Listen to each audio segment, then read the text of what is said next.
your God power. Get everything you ever wanted and live the life of your dreams. The Master's Course. Copyright 2010 by Richard Lee McKim Jr. All rights reserved. Let the quest for knowing begin.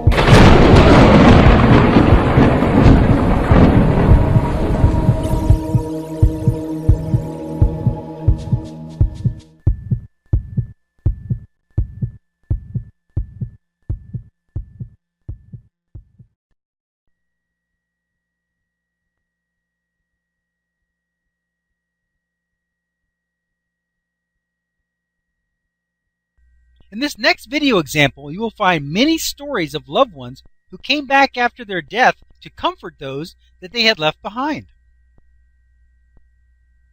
Video example, Life After Life, Ghost Stories.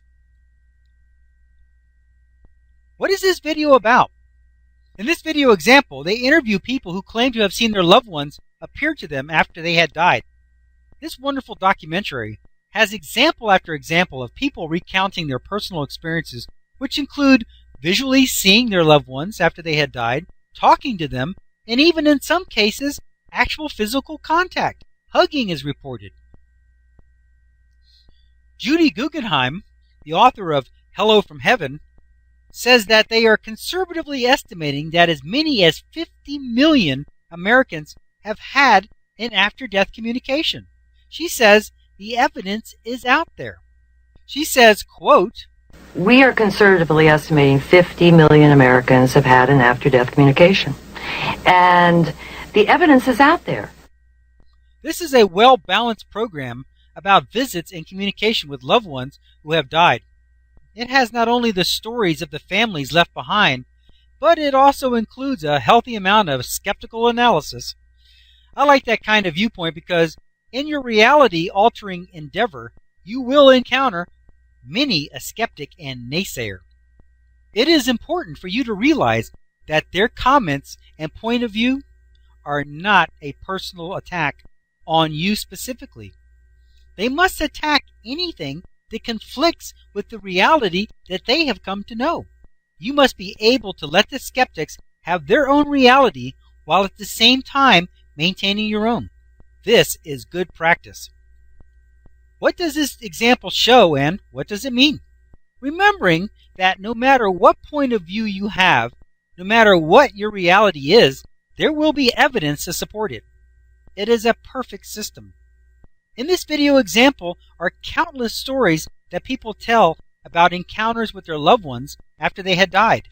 I find them to be credible. These people have no reason to tell these stories with such heartfelt conviction and with such a feeling of joy that it had happened. These people are truly joyful of the experience. However, this video also has a strong dose of skeptics that go to great pains to disprove the validity of the stories. I find their rationale and explanations to be without merit. It is obvious to me that they are trying so hard to make a point that can't be made. They have an agenda and a point that they are trying to prove. It is such an effort on their part, while the people who really had the experience have nothing to prove. They have no agenda and are comfortable telling their accounts without effort and with great joy. This video will serve both the believers who want to expand their realities and the skeptics who want to maintain their point of view. Even though I completely disagree with the skeptic's point of view, I completely support their right and their passion to maintain it. For those of you who know that the universe is a magical place full of mystery and surprise, and who want to expand their reality, this video will give you the chance to see evidence that supports your point of view, while at the same time allowing skeptics to rant on about their points of view unmoved and unaffected.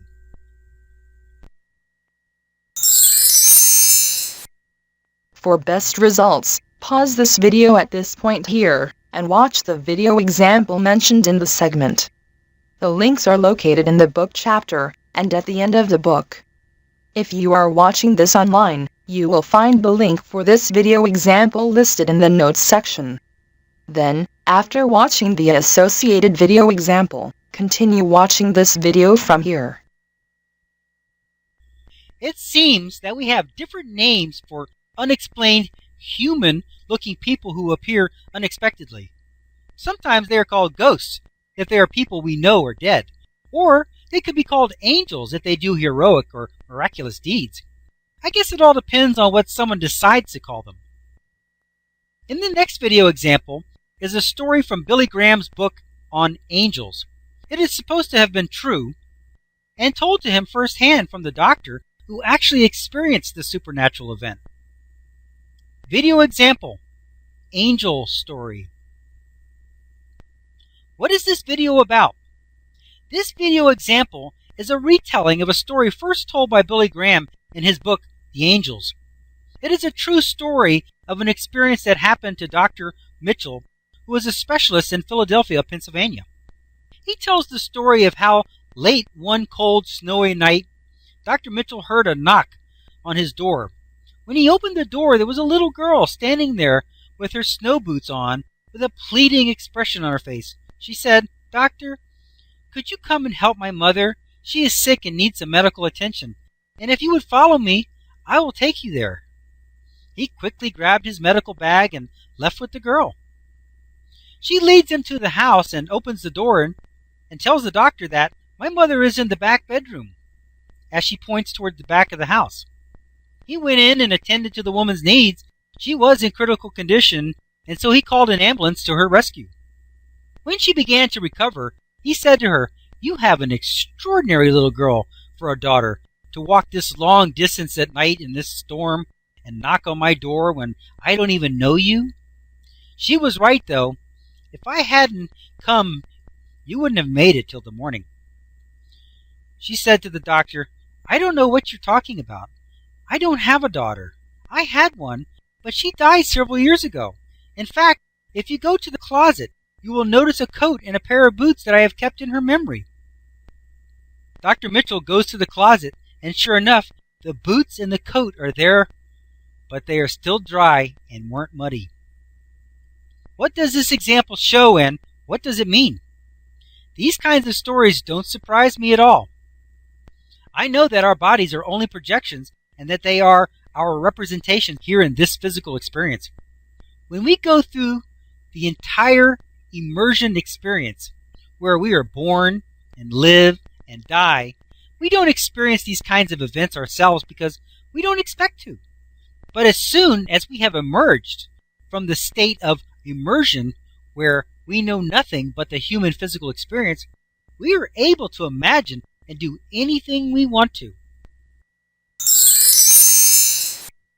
For best results, pause this video at this point here, and watch the video example mentioned in the segment.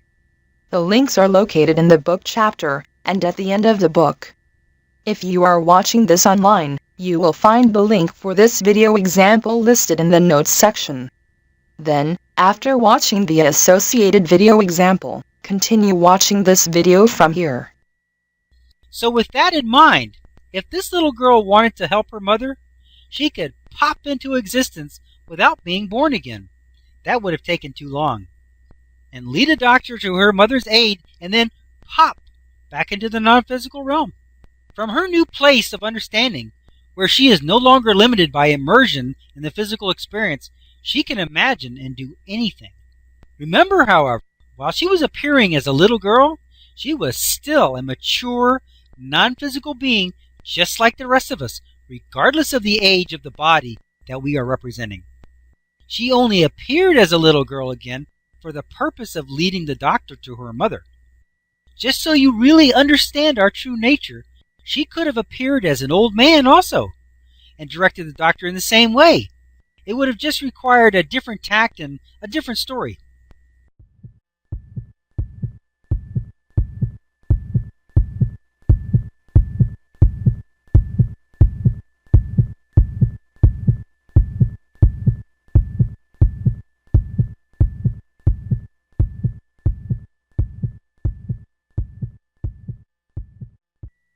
To continue, go to How to Use Your God Power, chapter number 10, segment number 58. Let your quest for knowing continue.